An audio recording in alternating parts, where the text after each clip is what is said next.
Hello, my name is Kamal Sinclair, and I am the Senior Director of Digital Innovation at the Music Center in Los Angeles.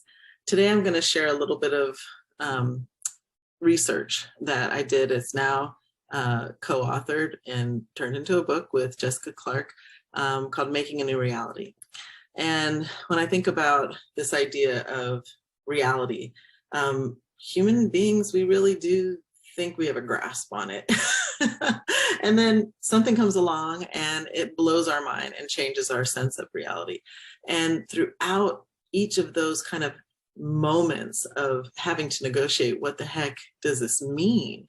We've always had artists that were there to kind of basically serve as, a provocateur, somebody synthesizing all of the conversations, somebody that is bringing up, the human condition and what it means to be a living person in a lived experience, as our sense of what is real shifts as we change and advance different aspects of technology and so forth. So about 500 years ago, we had a massive kind of disruption to how we used communication, which the arts is a tool for which knowledge is transferred, in which identity is understood, and all of those things. And that happens through communication architecture, a medium, a channel. And so those channels just exploded when the printing press came, when we had, radio and television and, this broadcast of information and these broadcast of voices happened. And the artists showed up in different movements, trying to understand this and creating experiences within the arts that helped us to go, okay, now I'm starting to get a sense of what this all means and what it means for me. So now we are about 40 years into yet another major transition in the communication architecture itself and the implications of advancements in science and technology. And advancements I use lightly because, there is a real critique around progressivism within technology, that everything is always moving forward, when in some ways you can argue technology can move us back. So here we're talking about smart cities, we're talking about artificial intelligence, we're talking about, kind of blended biological and technological bodies. You're talking about, dream technology. You're talking about, treatments in medicine that, like in this instance, helping paraplegics to, feel sensation in their toes when they think, move my legs, they see their legs move in an Oculus or a virtual reality headset. And then an exoskeleton responds to that brain, that moment where your brain tells your legs to move and the exoskeleton moves them for you. And this is having profound implications. You have bioengineering. Spider mixed with goat equals milk that can be strained to create these advanced textiles. You have a baby born with 3 biological parents. That blows our minds on what is real, like a fundamental thing that you think, oh, that could never be. We have only known 2 parents, a sperm and an egg only to create a child. You have moving image and data that can be stored on and encoded on on DNA. And then you have a filmmaker that went ahead and put 40 years of their films on their own DNA. You have artificial intelligence being created with whatever the technology term is around DNA becoming artificial intelligence. You've got organic xenobots, organic robots that can multiply. You've got manufacturing in space. You've got, colonizing Mars. You've got, this metaverse concept, and all of this, the artists are responding and asking those questions. What the heck does this all mean? The artists are using documentary, interactive video gaming, geo-aware composition. They're using, data storytelling. They're using the Internet of Things and smart objects to tell stories. Real-time, blended reality between your body and these digital images of your body, hyper reality, blended reality. And then you have these kind of, like, this is a headset you could play a video game with. and we're becoming different canvases for this with our cyborg nature, ourselves on our own bodies. And cyborgs actually exist and are embedding technology into their bodies. Blockchain in history, AI making film, conversational AI that is creating ancestral AI, and artists hacking our biology left around New York City to not only kind of know our ancestry and so forth, but to use a FBI DNA profiling system to 3D print our faces. So there are a lot of concerns that came up through this research, and most of it came down to who is at the table this time to imagine our futures, right? So we know from a Silicon Valley study that, and many, many other ones, that, you know, women very much not at the table, Black Latinx not at the table, and Asian not fully at the table, and even Asian men experience a bamboo ceiling within these environments. So Kara Mertis at the Ford Foundation at the time was at Just Films leading it, and she said when television was an emerging medium, Ford said we've got to create public space in it. However, it was 25 years too late in terms of creating an abundant space, but they were able to see things that became things like PBS. But how do we avoid being 25 years too late? Well, Web 1.0, you know, already we're still struggling to try to make access to the internet a universal right.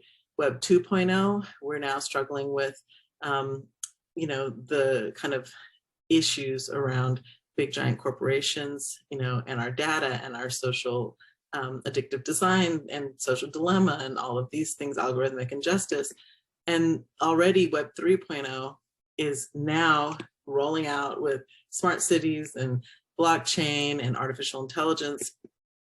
And Web 4 is on the horizon, which is, you know, having very personalized AI help us to navigate, you know, billions of terabytes that no single individual could negotiate.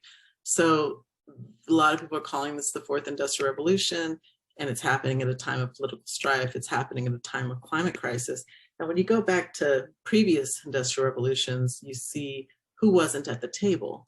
And for instance, indigenous people in this country were not at the table. And that has created a huge missing piece of the puzzle as we negotiated the technology that catalyzed and kind of created the Industrial Revolution.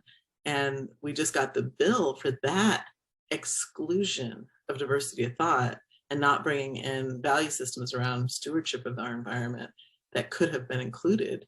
And that's climate change. So a lot of concerns came up as we interviewed people around this time. But for every concern, we asked them to give us at least one intervention.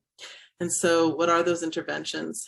You know, a lot of them circled around mitigating our biases, and a lot of them circled around mitigating groupthink and breaking silos between fields of knowledge. And then of course, structure and policy. How are we creating, you know, creating spaces that are not just kind of existing in echo chambers? How are we looking at collaborative design? How are we advocating for media and tech responsibility? So some of the design principles that came forward were, you know, design justice, which there's a book by Sasha Costanza Choke that you should check in. Design well-being, there's a lot of, especially with the pandemic, a lot of things looking at how do we actually design for well-being rather than, you know, GDP or wealth. How do we deal with universal design where inclusion is actually beneficial to all? And then things like Emergent Strategy by Adrienne Maree Brown, the MIT Collective Wisdom Co-Creation Lab that published collective wisdom about the power of co-creation to mitigate some of these kind of pitfalls. And one of the examples that they share is this incredible co-created project with domestic workers around the country that really shifted the narrative from domestic workers being invisible members of society that are considered, the lowest level of our class system, to being the superheroes that are the engine behind how all of us function.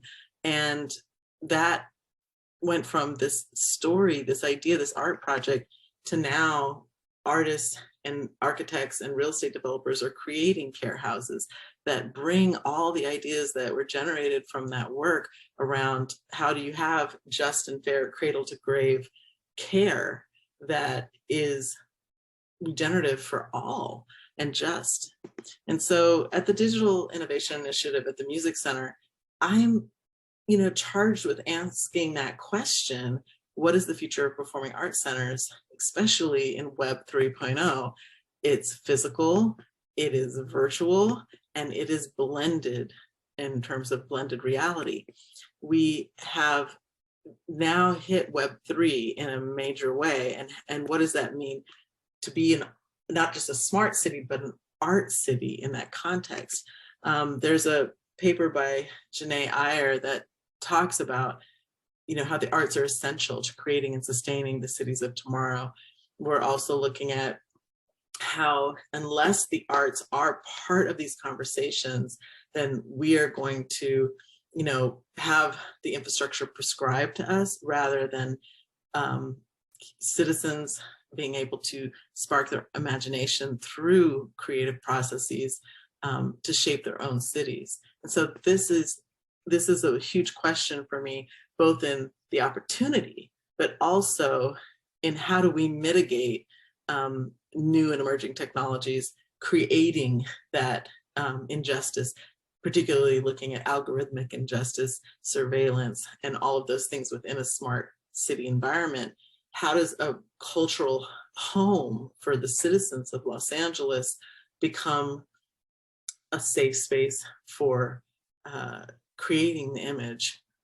I mean, not the image, but shaping this future of our city in a way that is inclusive, in a way that is vibrant culturally, that is not kind of moving towards a future that may feel like a Matrix movie or a Minority Report, something that maybe doesn't have that soul that the arts can really bring to it. So I'll leave you with this. The progress of racial justice and the development of technologies are not linear. Every time you develop a new technology, you need to have a thought process about the history and system of oppression that the technology is being created and released into. Think about ways to bend the technology to justice and not allow it to replicate, entrench, and worsen injustice. So right now, as a steward of arts resources, I hope that I can be part of a community that is bending technology to justice. Thank you so much.